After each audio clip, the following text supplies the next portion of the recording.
Zalmo, dear, we really must talk. Ah, Seychadal. Well, good evening. Please, come in.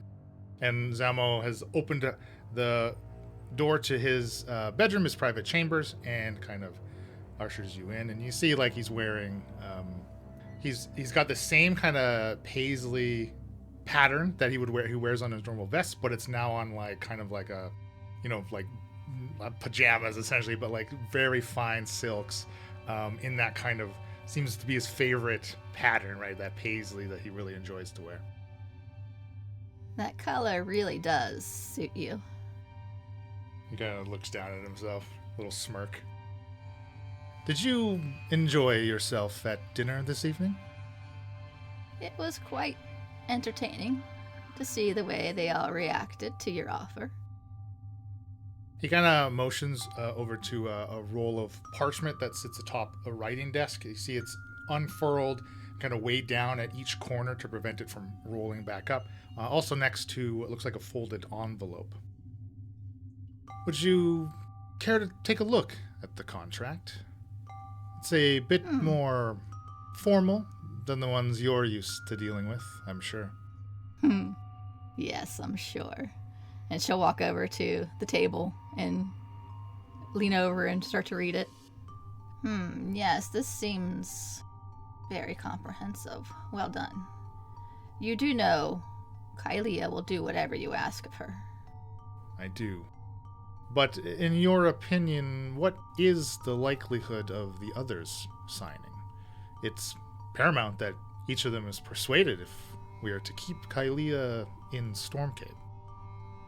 I believe they can be convinced. They all have their little objections, but I'm sure you can overcome them. I was quite surprised that you allowed Kylia her dalliance of straying so far from the city limits at all, Seychadal. Have our shared interests changed recently? I don't believe so. She needed to stretch her legs. I cannot be the one that always tells her no. I will admit, her absence did make the heart grow fonder. I realized that I have been putting too much favor upon Kylia. I've poured far too many resources into her at this point. I expect a return on my investment. This contract, I believe, serves that requirement, as well as a punishment for breaking her word. No doubt you noticed the other children's attitude towards her this evening. Elevating Kylia far above her station will only open those cracks further. The children will do our work for us, alienating Kylia from her adoptive home, leaving only you and I to rely on. Yes, I did notice that. And I agree. That is a likely outcome. She does have Opal still. That may become an issue at some point, though it does strengthen her bond to the city. I agree. Should these so-called friends of hers attempt to fill that growing divide, well, they too can be dealt with easily enough. Rumkey has done more damage to himself than I ever could. Offering him up to the Veritas would certainly do much in garnering additional favor from the Founders. The death of one of theirs does not go unanswered. And having Hellcruck thrown back into Storm's End for good is as simple as sending a letter to the appropriate members of the City Guard. But again, Opal. Well, I believe her own need for independence can certainly be leveraged, as well as her strong familial ties. Are you threatening Opal's family? You know I don't deal in threats. I myself have no love for Opal or her family. She is a concern of mine. She has tried to pull Kalia away from me on several occasions. And you as well. She speaks ill of both of us. And do you see that as a potential and viable threat to our relationships? It is definitely something we should keep an eye on. Perhaps something needs to be done to make Opal see each of us in a different light. What did you have in mind? Well, I may need to think on that a little bit, but perhaps the last incentive to persuade them to sign this contract may help.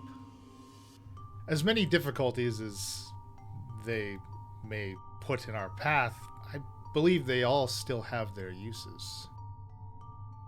He'll walk over to the desk and he kind of picks up that folded envelope.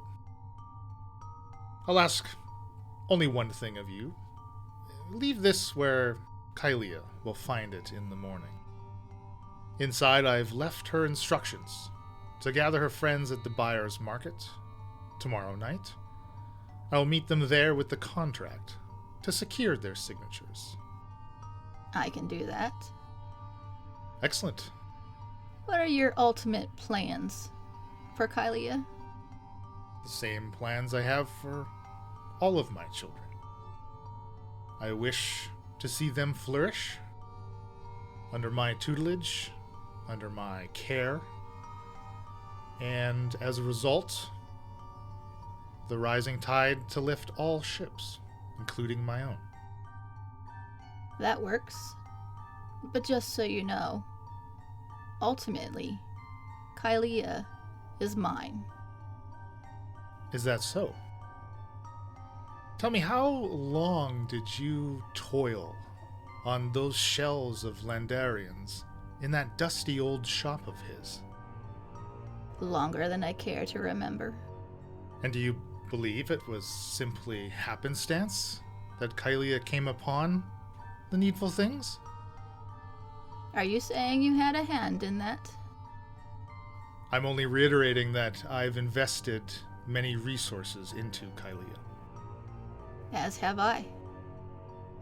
Well, we've been able to come to some form of mutual benefit to date.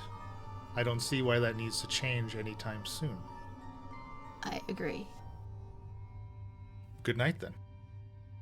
See you in the morning. And she'll walk out the door.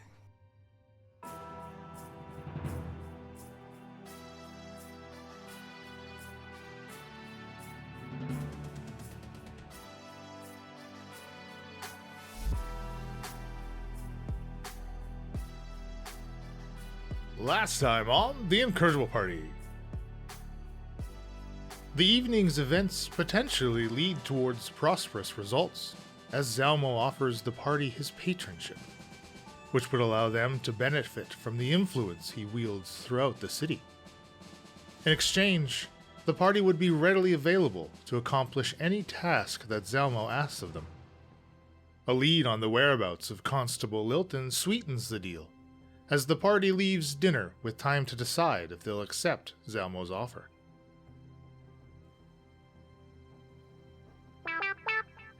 Opal, you up? Yeah. Yep, totally. We got a letter from Zalmo. He wants to meet us tonight. Yeah, wasn't that the plan? Well, he said meet us at the buyer's market tonight. Ooh, is that the fancy place? Yeah. Maybe you can look at one of those bottles again. Okay, do you want me to tell the others? Is that what's going on? Yeah, you let them know. What time? It says 9 o'clock. Okay. Rumkey!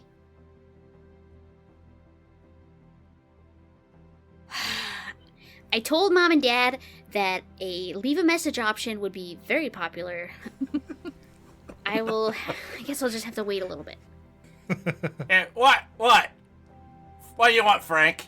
Okay, I know something's making some noise. Let me find it here. Rumpke! Yeah. What? Buyers Club, 9 o'clock tonight. Tell Hellcrux. Oh, God, do we gotta dress up or anything? No? Okay, good. You said like 9 o'clock tonight? But remember, we want the cool chip, so maybe dress up a little bit. Yeah, sure, whatever. All right, I'll let him know. Is that it? I'm still gonna get some more sleep here. Yeah, bye. Right, yeah. Hey, Frank, if anything makes a noise, just ignore it. Oh shit, I better. Hellcrux! Hey! Yes, this is Hellcrux. Hey, yeah. It's like it could be other people. Do you know who this is? Well, of course, Rumkey, you're the only one who has the other side of this. Yeah. Okay. So, Opal just, stoned me, and, we're gonna be, meeting up tonight. I think she said, Frank, what'd I say? 9 o'clock, yeah. And, she said you need to dress up really nice. Oh, okay. Did she say where we're gonna meet up, or just... Oh, yeah. I guess that's an important part of it. The buyers. Oh, okay. Yeah, so bring any extra money you got if you want to drink. Maybe Zalmo will be buying. Oh, yeah, you're right. Okay, then be thirsty. I can do that. I mean that in the drinking way. Yes, of course. By the way, you're up awfully early today, Rumkey. I'm just temporarily up. I'm going back to sleep right now. So goodbye. Click. The rock clicks. You said Because you click. chucked it. Because you chucked the rock. Yeah, it doesn't hang up. You each have basically the whole day to do whatever you normally would be doing. Whether maybe that is, I don't know if Opal had a little too much and is nursing a bit of a hangover this morning, perhaps. I don't know. But yeah, if you don't want to meet up earlier with each other or whatever in the day to discuss anything, like that's obviously fine. You know where and what time you need to meet Zalmo tonight. So if that's the case, then we can just whoop right to the buyers as you all kind of culminate in front of the buyers market at 9 p.m. the day after the dinner. And the same as the last time you visited the buyer's market, you were stopped outside of the tavern by a very sharply dressed doorman, kind of clad in like all black, and he regards you. Business or pleasure? Business this time. Business. Give me that good chip, boy. We're here to see Zalmo.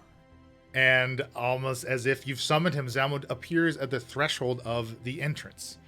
And you can see the doorman is kind of looking at you as if he was already ready to grab the red chip, right? The pleasure chip, and is hesitant that you're here for the business. But Zalmo kind of comes out and pats a hand on his shoulder, standing behind him. Not to worry, Chandra. These 4 are with me. Business it is. Yes. And the doorman nods, producing 4 green poker chips, holding one out to each of you. And he says, be advised, failure to cover any ensuing charges will be met with extreme disciplinary actions. He steps aside to allow each of you entry. What does that mean? Also, thank you. I don't think he said that last time, did he? I'm like shivering. I'm so excited. If you'd like, you could roll me a history check, I suppose. Try to remember back to the last time you... Yeah, well, I will. the bomb? Wait, what? Well, it was about 3 weeks ago since you've been here. 6. 4 for Hellcrux. 23. Kylie has a 19. All right, so Kylie and Oba both remember this doorman saying the same line even when he gave you the pleasure chip, essentially meaning if you can't cover any charges you rack up in here, then you're going to be in trouble. All right. So Zalmo leads you inside, and you see there's been no type of decor changes or anything that have been made. Like the walls are still draped with those silk, reams of silk and the stylized tapestries that depict various areas of the city. The furniture still the cushion and oversized couches and armchairs around very small tables, only large enough to hold like a cluster of drinks. And unlike the last time you were here, which was kind of the middle of the day, right? Like after the events of the parade, basically, it's very busy in here.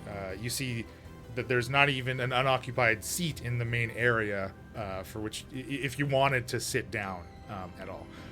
But Zalmo doesn't even really look around for that. He goes right to that green door that kind of sits off to the right if you're facing the bar, and Tender, who you do see the kind of sleek black dragonborn, is tending bar. I wave to Tender. Hey, I'm here for business this time. And you don't really see any like recognition on Tender's face, but like Tender gives you a polite nod as if she would give to any other patron of the Waving establishment. enthusiastically and very, like, big smile. Told ya. And like in here, like there's no music or anything playing, but basically it's kind of the it's not like overly loud either. It seems like there's just kind of civilized and just a number of different conversations right at each table. So it's kind of that drone of a bunch of differing conversations at even a middling volume still adds to this kind of buzzing or like a cacophonous effect within this small kind of 30 by 30 foot room. But again, there is kind of another doorman that sits in front of this green door, and Zalmo will hand him his own green chip, kind of, again, brandishing a hand for each of you to hand off your own. I do. Here you go. Here, Frank. Here you go. More nods and kind of head quirks a little bit as you call him Frank. Slight bit of quizzical nature, but then kind of just back to kind of being like monotone. He'll collect each of your chips, and again, he steps aside just like the doorman outside, kind of stepping to allow you entry. And Zalmo goes ahead, opens the screen door, and ushers you all inside. So you step into this kind of L-shaped hallway. The immediate area in which you step in is about 10 feet wide, probably about like 25 feet long, before it takes kind of a right-hand turn off to an area that you can't quite see, obviously, because it's around this corner. But one of the walls of this hallway is not fully like a full wall. It's actually made up of like metal bars, like this kind of like gated or barred off like fencing or cage wall, basically. As you step in, you hear a source of like this squeaking sound, right? Audible as soon as Zalmo had opened the green door. And you see there's two humans kind of working in amidst like this collection of shelving. And one of them is just like pulling on this like block and tackle, pulling on this rope attached to this pulley, lifting up like a large wooden 10 by 10 foot platform coming up out of a hole in the ground, basically directly on the other side of the cage from where you stand, right? Like you can see down into the hole as this platform rises. A second man looks like he's rifling through one of those shelves that's kind of in front of him. He's got his back to you, and the rest of the space, like again, you see it's full like lined with shelves. Some of them 15 feet long, some of them 10 feet long in other areas, but each reaching up to like the ceiling, which is 20 feet above you. And they're filled with like any assortment, a variety of item that you can think of. Like clearly there's plenty of weapons and armor and other just types of clothing and jewelry. Like a complete storeroom is what this looks like. And that second man's kind of rifling through one of these shelves, and he kind of like, he's beckoning to the first guy. He like calls out to him. He's like, man, how do we end up with so much garbage back here? And he's like, you hear him like rifling around. Hey, look at this thing. I thought we threw this out weeks ago. How'd it get back here? And he turns toward the guy working the block and tackle, and he's got this large like black orb in his hands, about a foot in diameter, and it's got three finger-sized holes arranged as like points of an upside down triangle. And the man working the lift, like, quickly kind of interrupts him as he sees you all enter. Like, he's locked his platform in place now. Turns to his buddy. He's like, hey, shut up! Put the garbage back. We'll take it out after, okay? Oh! Well, howdy, folks. Good luck at the auction tonight. Yeah, thanks. Yeah. Can I whisper to Zalmo? Yeah, sure. Zalmo, that ball they have, that's what the bomb looked like. The bomb from the dumpster. Kylea, remember? Remember? We don't know that that's what exploded. We saw it, and then... It could have been something else. It was in the dumpster. Kylea, you definitely recognize these two as the two workers that threw out the garbage where you were hiding the dumpsters. And Opal, like, you recognize their voices as well, because you didn't quite see them, but you certainly heard them talking. So both of you definitely know these are the two people that were working on that same night. Do we warn them? No, we can't say anything. We might blow up. I suggest you pay them no mind. Now, if you'd be so kind, and he kind of turns you each to this large chest off to your left from having entered the green door, tucked into the little corner, this alcove of the hallway, the end of this hallway. And then the two workers, like, you hear the first guy working the block and tackle basically turning back to his buddy. Hey, just help me with this, okay? We need to get it downstairs. Put it on the lift and, pick it up with your legs. Your legs! Come on, how many times do I have to tell you? Just, if each of you would be so kind, place any and all weapons or magical items in this chest for the duration of our business. And he'll open the lid, and inside is just like a black void.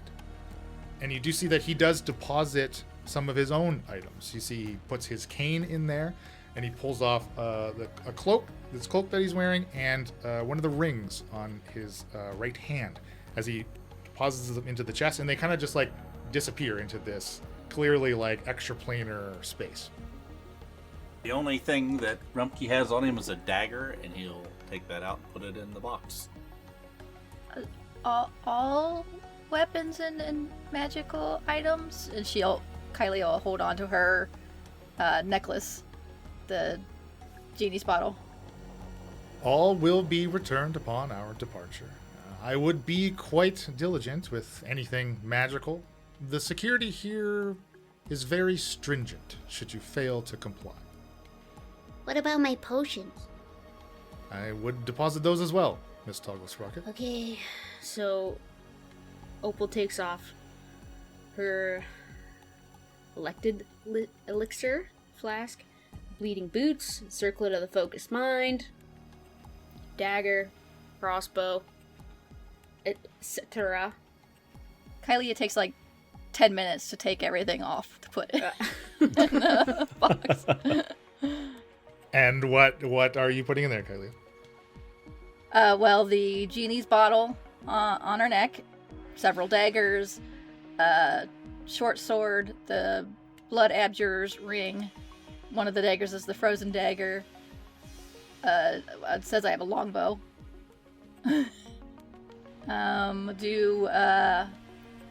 Would a crowbar count as a weapon? She probably would just put it in there just in case. Bringing that out to the bar at night. So Rumpke, you're not wearing any of your magical items that you got from the Trinity, or? So I wouldn't be wearing the belt or the resistor coming to the bar.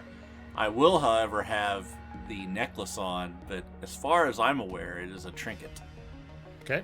Hellcrook?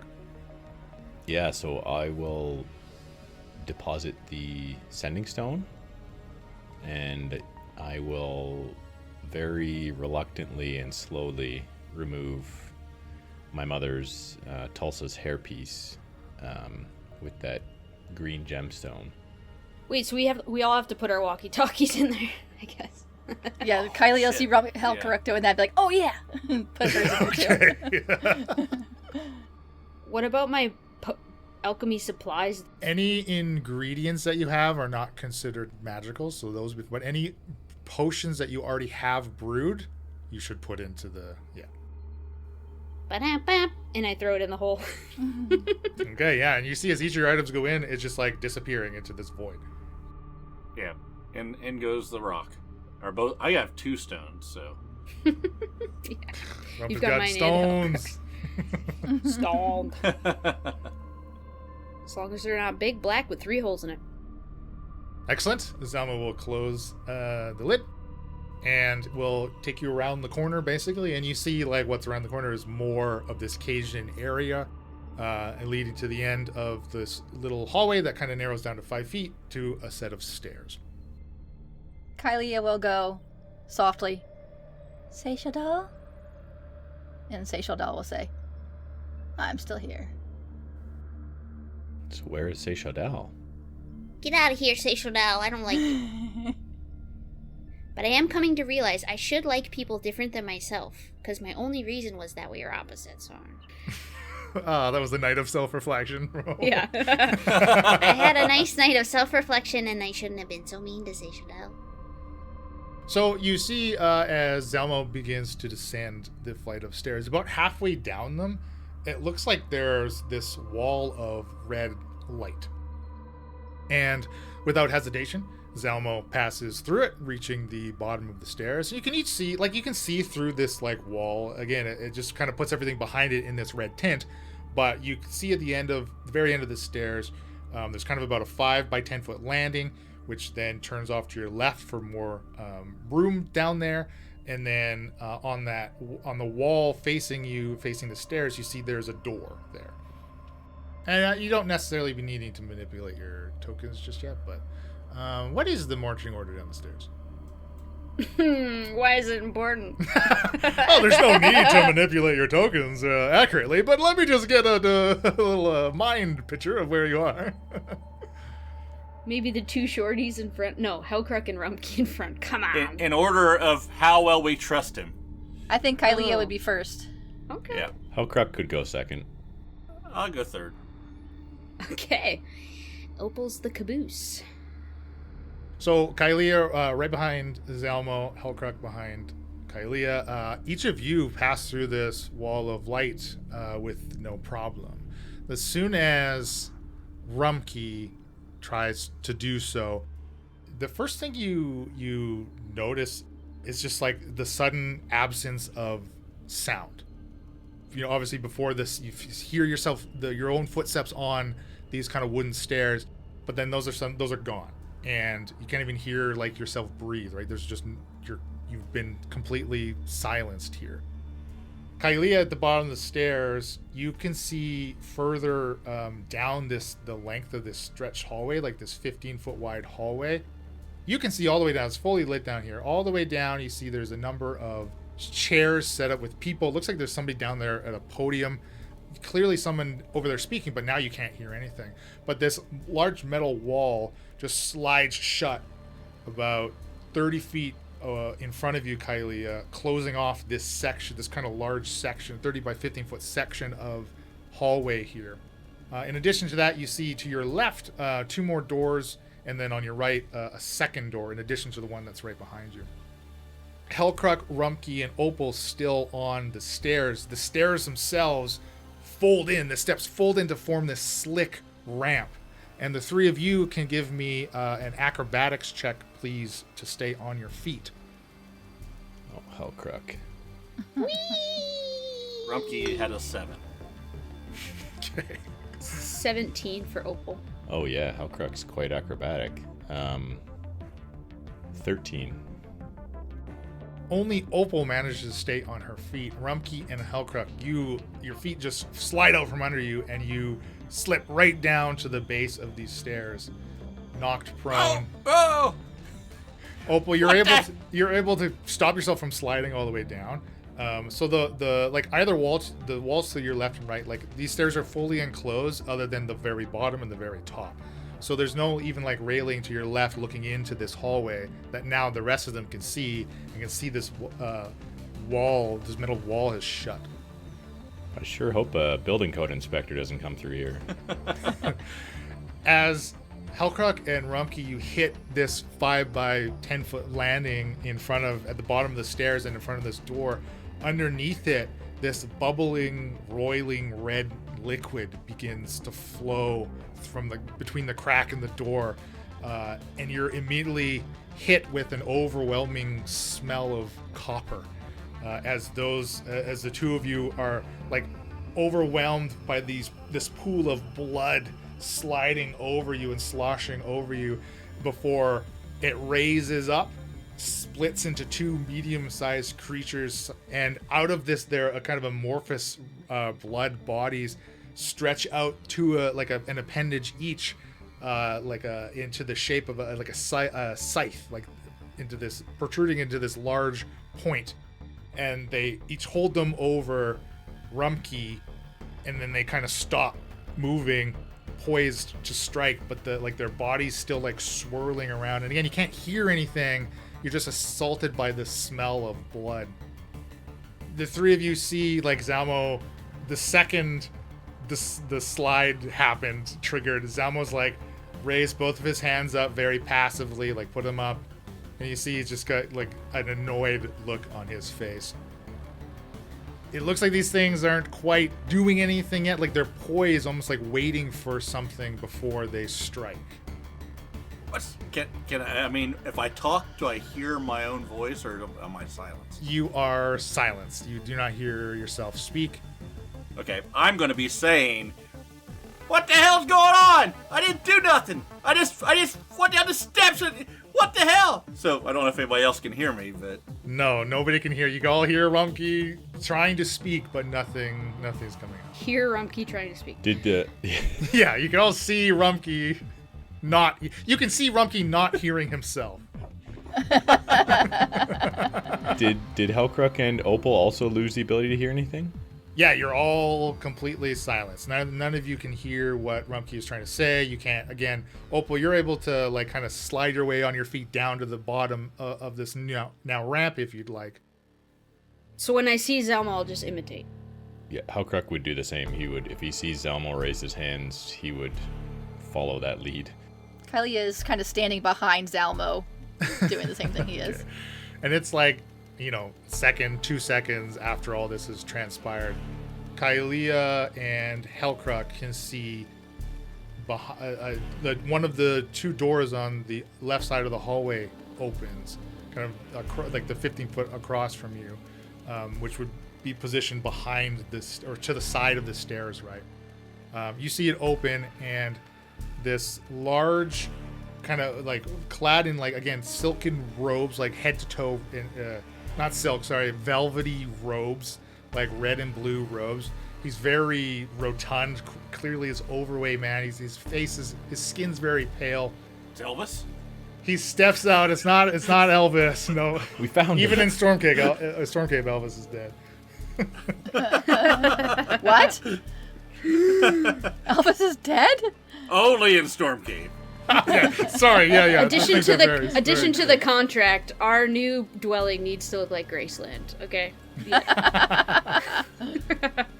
This figure comes like bounding out, seemingly quite agile for someone of his size. And you all have seen this figure before. The last time you were here, he and Zalmo had exited through the green door before Zalmo had seen the four of you sitting at the table and approached you. They had, very quickly conversed, shook hands, and the rotund man had went back through the door, right, as Zalmo then began to speak to you. He smiles, right, as he sees all of you now, moving into a position where all of you can see him. And he, like, begins to, like, speak out to you and, like, flourish with his hands before kind of, like, you see, like, he's chuckling, but obviously you can't hear it. And then he kind of holds up one finger to you, like, as if to, hold 1 second. And then you see he's wearing, like, this gold bracelet on his right wrist. And he kind of just gives it a bit of a tap. And immediately, the first thing you hear again is the roiling and bubbling and sloshing of these two blood oozes, again still poised to strike, just waiting for the command. Oh, Zalmo and friends, how dreadfully disrespectful to set off my alarm. Now, on through that door right there. Don't mind Velita and Victor, they're old friends. Now, if you, and he points to Rumpke, if you could deposit the rest of your magical items, Zalmo or you or whomever pay the fine, and then you can be about your business. I ain't got no magical items. Oh, well, I believe we've detected some type of necklace or something. Now, again, just through that door right behind you. This thing? And I pull out the double-axed necklace that Hillcrook had given me at dinner. Is the thing here? This is not magical or anything. It's just a trinket. You see, he, like, makes a show of, like, bending forward and, like, squinting at it. Oh, yes, so that right there. Again, through the door there behind you. Hellcrook kind of has a quizzical look on his face, also looking at this thing that he thought was a trinket. All right, yeah, I mean, whatever. I'll go in. Entering the room that these oozes had originated from, you see that it's basically completely empty, except there is what looks like another identical one of those trunks, like was upstairs before you descended the stairs. And opening this seems kind of another black void. It seems this twin or additional entry into whatever this storage space is, in which you can deposit your necklace. Okay, I'll open or I'll drop it in. Go, you want to check me for anything else? I mean, if I got something else on me, I don't even know. Oh, not necessary. Our scan is very, very, very delightfully thorough. Now, who will be paying the fine for this infraction of our security measures? What's that cost? Oh, it's only 5 sterlings. Is that a lot? No, that's not. That's less than gold, right? You don't recognize the word sterling as a common form of currency within Stormgate. I don't even know what that is. I look over at Zalmo. I guess I'll pay you back. Yeah, is there like some sort of a currency exchange, maybe? I don't think I have any sterling. Well, exchange is what we do here. Now, as I take it from Zalmo, you're not here to participate in our auction. Zalmo will kind of finally speak up. It's quite fine. I will pay the fine on Rumpke's behalf.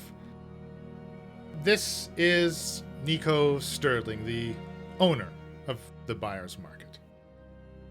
And Nico kind of like waggles like his fingers at you. And then you see he retreats back into the room that he had entered. And it looks like a type of office. And in it, there's one of those large, like, comfortable couches, the same that are kind of up in the pleasure side of the buyer's market. And there's a couple of the oversized seats in front of this desk. And you see on top of the desk, it's just littered with stacks of gold coins. In addition to one other thing, a metal box, maybe about 12 inches by 6 inches by 6 inches. And in the front of it, on the bottom, it looks like there's an open tray. Other than the tray, the only other distinguishing feature is a metal handle. It almost looks like a gear shift type of thing, like you would grab, set right on top of it. And in this handle, it looks like there's a dozen or so pin-sized holes. And Zalmo grabs a hold of this handle with a sigh, and you hear a small whir before Zalmo kind of winces, squeezing his grip tighter on this contraption. And a few seconds tick by of him holding this grip, and 5 large silver discs fall into this tray. Zalmo will release the handle, and you can see around kind of the pinpricks in the handle. Clearly, they've pierced his skin as you see droplets of blood that have been filtered into this contraption. Kind of the residual of what was sucked into it, basically. And as he pulls out these discs, they're far larger than your standard gold coin. Probably like the size of like a palm, like an average male's palm. Very, very large. And as Elmo collects them, you see that kind of stamped into, they do look like they are made of silver, but stamped into them is the image of a flying snake. And where the eyes of the snake would be, they look like there's some type of vessel like embedded into these discs. And they are red. Their eyes are red, filled with clearly Zalmo's blood inside of these sterlings. And he hands them over. And like this whole time, Nico has been like tapping his fingers together, and like he looks very like happy. And as he takes them from Zalmo, he kind of squeals, "Oh, yes. Oh, thank you. Yes. And he kind of tucks them away into one of the drawers of his desk. And now, as requested by Zalmo, your private viewing room is available whenever you'd like. If you'd like to sit in on the auction, perhaps partake. I know that isn't what you were here in the first place for, but please, only 50 gold per sterling if you'd like to make the exchange," as he kind of looks to Hellcruck. Hellcruck kind of raises his eyebrows in surprise and shock. Maybe next time. Thank you. I think I'll just watch today. What exactly are we watching? Well, at the buyer's market, as the name suggests, you can buy any delightfully splendid item that we have available. Would you like something sold of your own? Well, come to Nico Sterling. I'll sell whatever you want. Too rich for my blood to say. Wait, so you're sterling, but these are sterlings? These are your sterlings? Yes! Like your currency, like, they're good for nothing other than here? What do you do with the coins? Well, what else would you do with blood but drink it? What? Shouldn't have asked. Okay. Now, what was your name again? As he points to Opal. My name is Opal Togglesprocket of the infamous Toggles and Sprockets, for all of your magical needs. Ah, well, have you never been to any type of a gambling establishment at all? You go there, you get chips in exchange for money, gamble with the chips, and when you're ready to cash out, you get the common currency of the city in return. It happens the same here. Sure, so, like, is this a gamble, though, or, like, is my sterling for sure worth something at the end of the day? As I said, the exchange rate is 50 gold per sterling. All bidding at the auction is done in sterling currency. Sure, and what can 1 sterling get someone? It depends on the auction how it goes. Don't you know what an auction is? I like guaranteed things. You know what I'm saying? Like, I'm not really a risk taker. I don't understand what the risk is at all. If you don't spend your sterlings, you get your gold back. But I don't know what you're selling. Anything you can dream of, young lady. Yeah, that seems crazy.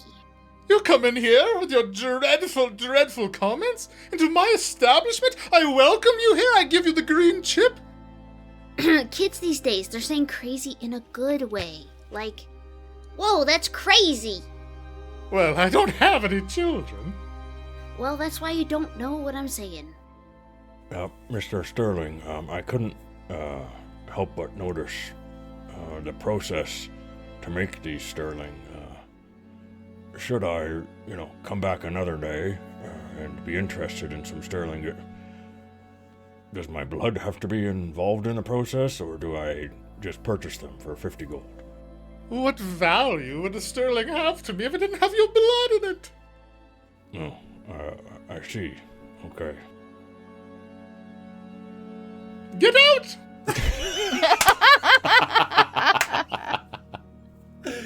Pull the granny nanny on us. That's what I'm saying, granny nannies. No one's buying any sterlings? All right. So you see, as Nico tells you to, you could leave now, as politely as it seems that he can. He kind of again hits something on his bracelet, and you can hear and see like that metal wall opens up again. As you exit Nico's office, right, again, you can hear the sounds of the auction, and you can see down to the end of it, right? There's a number of chairs to the left and right. There's kind of this 5-foot walkway in which you would like aisle that's formed by how the chairs are positioned. It looks like the majority of them are full of people waiting to bid. And you see this little guy at the podium now that you can hear him, and the 2 guys from upstairs that you saw fiddling with the lift. You see they kind of roll out. It looks like it's just like a mannequin or like an armor stand, and you can see there's this vest on it, a sleeveless vest, as the auctioneer begins to bargain off. Isn't And that a vest? next we have the heartless, the heart of the sleeveless vest. Bidding will start at 1 sterling. Now, if you are to wear this item, it will transform your body shape into whatever you desire and reflect those emotions in its coloring. Now, let's start the bidding at 1 now. Starting out here, 1 sterling, 1 sterling. Aye, 2 sterling, 2 sterling. Let's go. We got 2.5. We got 3. We got 4 sterling. We got 5 sterling. We got 6 going. 1 going. 6 sterling sold to the young man in the front. Wow, that's pretty cheap. So 6 times 50. That's over 100 sterling. That's an expensive vest. All you gotta do is grab that thing and give some blood, and you can get one of those things. I might get me some of those students. I give up blood all the time. For free. No, I think they cost 50 gold plus the blood. Yeah, but we're gonna be getting like 60 a month, right? Plus expenses and stuff. That's like 1 sterling. If you sign on the dotted line, Rumkey, yes, you will. Now, please, I realize at the dinner there was potentially still some hesitation. I thought I would invite you all here as he now opens his door into this other room and steps inside. In it, it's like kind of another similarly sized room as to Nico's office, about 15 by 20 foot rectangular room. There's a table with another, it looks like a buyer's market employee, kind of still dressed in that same, like sharply, like black uniform. And on this table is an assortment of 8 items, all kind of in like this display case. And you see each of them are tagged. And Zalmo will kind of beckon each of you in as he continues. I figured I would invite you here to show you part of the life that you can have if you sign the contract, in addition to the listed benefits. And he will kind of reach into his paisley vest and produce a rolled up scroll and essentially hand it over to the party. As promised, the contract with each of your stipulations included within. I'll go over and unroll it and keep unrolling it. Yes, you do see it is quite long. Starts off with this patronship contract, noted as the contract, made and entered into this 21st day of Aprala 848 MW3, known as the commencement date, between individually known as the party and collectively the parties, Rumkey Dumpster of the Denizen, Hellcruck Tread of Leehen's Carriage Services, Opal Toggle Sprocket of Artisanal Alley, Kylias Seychadal of the Castle, individually known as the Hire and collectively the Hires, and Mamarvar Zalmimruvo of the Castle, known as the Patron. And of course, it includes background of both parties, wanting to enter into this contract and agreeing to abide by everything listed below. There's the commencement date and term listed, a loose job title and description. It lists your higher compensation, your place of work, benefits, essentially what Zalmo's relationships and reputation can offer you, potential conflicts of interest to avoid. The higher conditions, which all of you had stipulated at dinner, are included. A number of confidential information clauses, essentially non-disclosure agreements, and your duties there within, ownership and title to confidential information, return of confidential information, contract binding authority, termination of employment, finally culminating at the entire contract. This contract constitutes the sole and entire contract of the parties regarding the conditions and subject matter contained within, and supersedes any and all prior contemporaneous understandings, agreements, and representations, both written and oral, regarding the obtained conditions and subject matter. This agreement may only be amended, modified, or supplemented by an agreement in writing signed by each party hereto. Please, if you wish to read it in its entirety, he kind of notes out the conditions that you all implied, the important parts. He's like, compensation here, what you requested here, essentially termination policies here. If you want to get out of the contract, you got to give them 20 days notice or find someone to take your place within the contract. There's a lot of information there, all of which, listener, if you'd like to, it is posted on our World Anvil page if you want to read it in its entirety. Where's the, here it is, compensation. There, see? 60 gold pieces per month. Payable the first of every month. Yeah, so you can get a vest in like 6 months. Is that how that math works? Maybe 5, since it's 60. Yeah, 5 months. 5 months. Where's the thing about the house? Where's that at? That would be Rumkey under Article 7, Subarticle A. You'll have full access to a 4-bedroom dwelling known as the Keep, located, as we discussed, in the Denizen. Yeah, 147852 Crows Lane. Do I know where that's at? Yeah. Of course, you live in the Denizen. You know that is about a block or two away from the Middling Machination, actually, the newspaper tabloid outlet. Is that what I would consider a nice area or a nice place for the Denizen? Yeah, probably. Like, as far as Ritz goes within the Denizen, yes, that is the nicer part, as it is probably like the closest corner of the Denizen to the middle of the city. So obviously, the deeper you get into the Denizen, the more crowded it'll be, the more populated it'll be, the lower amount of general income of the Denizen goes. So yes, you're kind of out on the fringes of the district itself, which would be where the majority of the higher affluent citizens of the Denizen would live. I know where that's at. Yeah, it's not a bad place. Yeah, I think I could be comfortable in that neck of the woods in the den.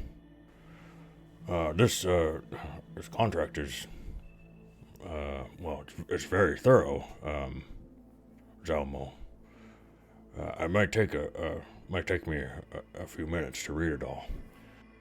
We'll sign it. And he'll produce a quill. Kylia will walk up and... Kylia, you will sign this. Your name only. Ooh. So Kylia writes Kylia Dayton. Zalmo, am I reading this right? Over here on the, conflicts of interest and maybe confidential information, I need your written or spoken permission to share information with other people. Any information pertinent to a task that I give you, or something that I've discussed with you personally, yes. 'Cause, like, Happy, he's a guard, and, like, I've been working with the guards, so, like, do I have permission to talk to guards? If you will refer to Section 10, Confidential Information, Clause E, the confidential information will not include information that was rightfully in the possession of the hires prior to the commencement date. If it is knowledge in which you already obtain or know or have before signing, then it does not fall under this contract. Okay, yeah. Now, he'll kind of, motion to the table full of items. The other part of bringing you here was a bit of a signing bonus. I have procured each of these 8 items for the 4 of you to divvy up as you see fit. Again, as a bit of a bonus and additional incentive to sign. So, on this table, you see, it looks like there's a polished platinum ring. There is a segmented, 1-foot metal rod. You can see this glass orb, probably about 6 inches in diameter. It kind of looks like a snow globe there's swirls of snow and ice and wind inside. It's kind of set onto this golden stand, like this circle with 3 legs. It's placed into it. There looks like there's a pair of iron pendants. Each of them has a clear gem set into the front of them. There is a brooch. It seems the front of it is just a rotatable dial. There is a crown that looks like it is made entirely of ice. There is a leather pouch full of caltrops that seem to flicker in and out of existence. And finally, another ring, a dark silver ring with chiseled kind of like sand dune like swirls that seem to continuously shift and change on the band. Each of them does have a little tag and a descriptor of what they do. A leather pouch full of cow drops? They have men. Cow pies? Yes. Are there mins on this? You don't want to step on them. Well, Miss Toggle Sprocket, I certainly hope you read the contract better than you read the cards attached to these items. You got men numbers on them? Mem numbers? As is customary at the buyer's market, each acquired magical item of a rarity in which demands it has had the magical item identification number removed. Cool. So, if if we get picked up with one of these things, all we gotta do is sort of mention your name then, and we'll be all right. Well, should you sign the contract and you are found with items missing that number, as I would be contractually obligated, I would help you out of that jam, yes. Gotcha. Yeah, but we're not gonna create jams, right, Rumkey? Yeah. I mean, you've already created one, but yeah, that was a That was pre-contract. pre-contract jams, yes. It's a clean slate moving forward.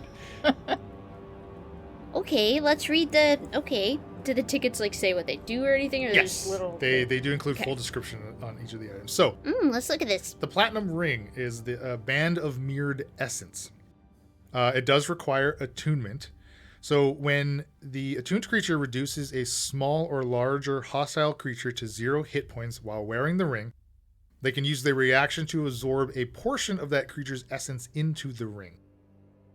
Looking into the ring shows the reflection of the creature whose essence is held inside.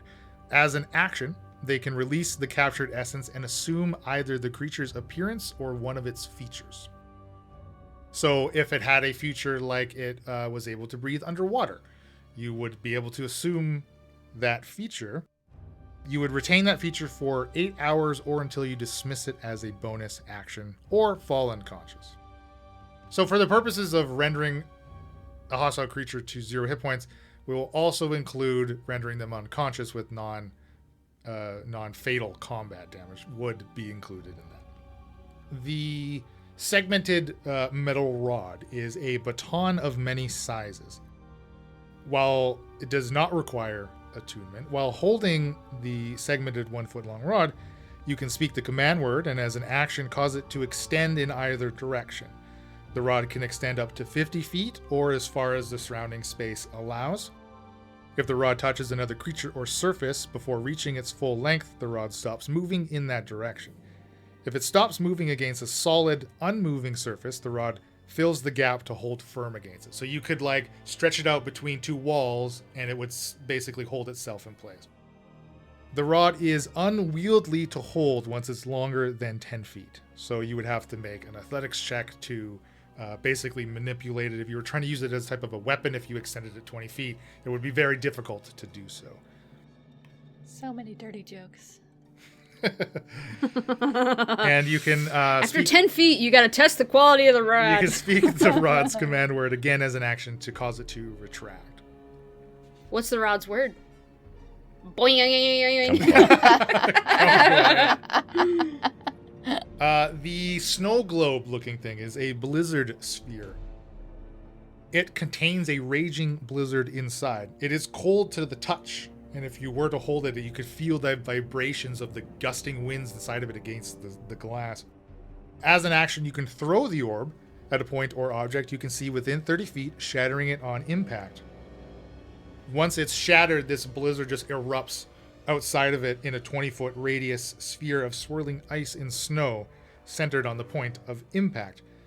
When a creature enters the area for the first time on a turn or starts its turn there, it has to make a Constitution saving throw. If it fails, it takes 4d8 cold damage and its speed is halved until the start of its next turn. If it succeeds, it takes half damage and its speed's unaffected. The blizzard remains for 1d4 rounds or until dispelled, basically, with a dispel magic spell. And while the blizzard is active, the whole area that it covers is considered to be heavily obscured. So it would completely block any line of sight, or anybody within it. You wouldn't be able to see them. Sorry, is that like a one-time use? Once you use it, it's destroyed? That is correct, yes. That is a one-time use. The iron pendants with the clear gem set into them. It does, again, it looks like they come in a pair. These are called blood pact pendants. When they're connected to a wearer, so two people, one person would wear one, the other would wear the second, they would create a blood pact. Each wearer they would agree on a number of hit points to permanently sacrifice and reduce their total hit point maximum by the agreed number, minimum of 1. Once a pact has been forged, trickles of the bound creature's blood are absorbed into the normally clear gems adorning the face of these pendants. While the gems are filled in this way, it seems to gently swirl and pulse in time with the wearer's heartbeat. So basically, when one of the two bound creatures, if they were to die, just outright die, not be rendered unconscious, but be killed, that creature is immediately revived with 2d10 hit points plus twice the number of hit points sacrificed. When a creature is revived in this way, the other bound creature immediately falls to 0 hit points and is knocked unconscious. And that would end the blood pact and would restore both creatures' maximum hit points to their normal value. Not reusable? Interesting. No, then you would be able to form another pact once that pact is broken. The pendants would persist and you would be able to do it again. Okay, the brooch with the rotatable dial is called a brooch of many sizes. While wearing this brooch, like a normal brooch, it could be affixed to a shirt or a cape or even pinned to a belt. You can use an action to cast the Enlarge Reduce spell, targeting only yourself by turning the dial toward either larger or smaller. You can see now, if you're inspecting it, like the dial itself has like a small little figure on the left and a bigger figure on the right to denote reduce and enlarge. While under the effects of the spell cast by the brooch, you can use a bonus action to overload the brooch by forcibly twisting the dial beyond its normal limits. When you do, you're changed sizes by an additional category. So a medium-sized creature could make themselves huge if they overloaded enlarge, or they can make themselves tiny if they overloaded reduce. Your size can't be larger than huge or smaller than tiny by overloading the brooch. So if you are a class or a race that is already small, you can only go to tiny when you're reducing yourself, right? Does that count? Do we need to turn it extra for that, though, and overload it for tiny? No, like if you're wearing it and you're classified as being small, as soon as you reduce, you already go to tiny. That's the next size. I'm already category tiny. for you. Perfect. Nice. So you could only overload it on the enlarged side, not the reduced side, unfortunately. But is there overloading have consequences? Well, when you return to your original size after overloading the brooch, you can't move or take actions until after your next turn. Once the brooch has been overloaded, it can't be used again until 7 days have passed. Ooh, 7 days. Okay. And so the duration of the enlarge and reduce is like as per the enlarge reduce spell, and all of the benefits that it comes with. If you don't overload it, what's the cooldown on using it again? Did you say that? Once, so if you don't overload it, it can be used again the following dawn. So basically resets the next day. Once a day. Yeah, once a day, exactly. Overload once a week. Here's what you do. You use it every day of the week. Normal, it's fine. Then Saturday, overload it. Sunday, you're good. Right? Next week. Or what do we call Sunday in this campaign? Doesn't abide by the Stormcapian calendar. Am I right? The crown made of ice is the Crown of Deep Winter. This is another item that does require attunement. While wearing the crown, you have resistance to cold damage. In addition, you can use an action to cast the Fire Shield spell from it, but you would make a Chill Shield rather than a Flame Shield when you do. Once the crown has cast the spell, it can't cast again until the next dawn. Additionally, it has a Frozen Burst ability. While wearing this crown, you can use your reaction when a creature within 5 feet of you that you can see hits you with an attack to cause the area around you to explode in a burst of razor-sharp icicles. All creatures within 5 feet of you would then make a dexterity saving throw, taking 2d8 cold damage on a fail or half as much on a success. Then that property of the crown can't be used again until you finish a short or long rest. The bag of caltrops, not cow plops. Drops. Caltrops. The caltrops, yeah. Cow drops. So you can use your action to basically spread these magical caltrops over a square area, like a 5x5 square on a side. So just a single square. Any creature that enters that area must make a dexterity saving throw or stop moving that turn and take 1 piercing damage. When that happens, the caltrops explode in a burst of extraplanar energy, which would destroy the caltrops, but it would deal 6d6 force damage to that creature, causing it to rise vertically up 20 feet as if by the levitate spell. The creature remains suspended this way for 1d4 rounds, during which time its speed becomes 0, because it is floating and can't do anything. The effect ends early if the creature takes any damage, however. When they're spread on the ground, they become nearly invisible, and they kind of float up to 1 inch off of the ground.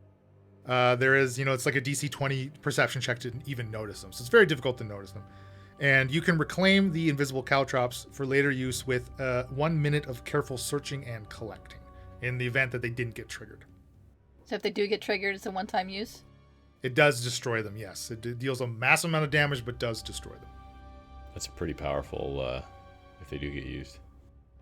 And finally, the dark silver ring with the swirling sand dunes etched into them. This is the Ring of Misdirection. While wearing this ring does not require attunement, you can use your reaction whenever you're hit by an opportunity attack to expend one of the ring's charges to cast the Mislead spell. When you do, your illusory double is hit by the attack instead of you, and you and the double can immediately move up to your remaining speed without provoking opportunity attacks.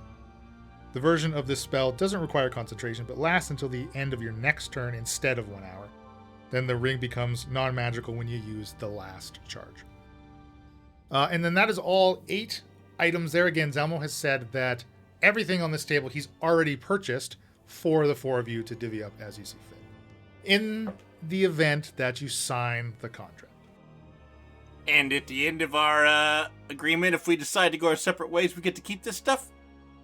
The only benefits that you would lose on termination of the contract, Rumpke, are those listed within the contract. So yes, you would be free to keep your signing bonus. Well, how about that for an episode? You want more? I'm sure you do. I'm just the guy to tell you where to find it. Just type in incorrigibleparty.com in your favorite interweb searcher thingy, and bam, there you go. What's that? You want even more stuff to know about the world? Well, you can do that at World Anvil. Just go over to worldanvil.com/w/center-Leland Steel. And there's all kinds of stuff there. All you gotta do is get a free account. I bet you were wondering about the great tunes that were filling your ear holes while you were listening. Well, that was tabletop audio and Sarastro music. Great stuff. You want to make us feel good? Then join our Discord. Talk about all kinds of stuff there. Sometimes even the podcast. You got some spare change there burning a hole in your pocket? Well, then join our Patreon at patreon.com/incorrigibleparty. Head over there and see what kind of perks you get. But most of all, tell your friends. Tell the mailman. Tell that guy you met at the gym last week. Tell him how you went into your app thingy and gave us a 5-star review. Then more people can find us and enjoy the show too. Okay, now that I'm done being a shill, there's only one more thing to say. And that's happy adventuring.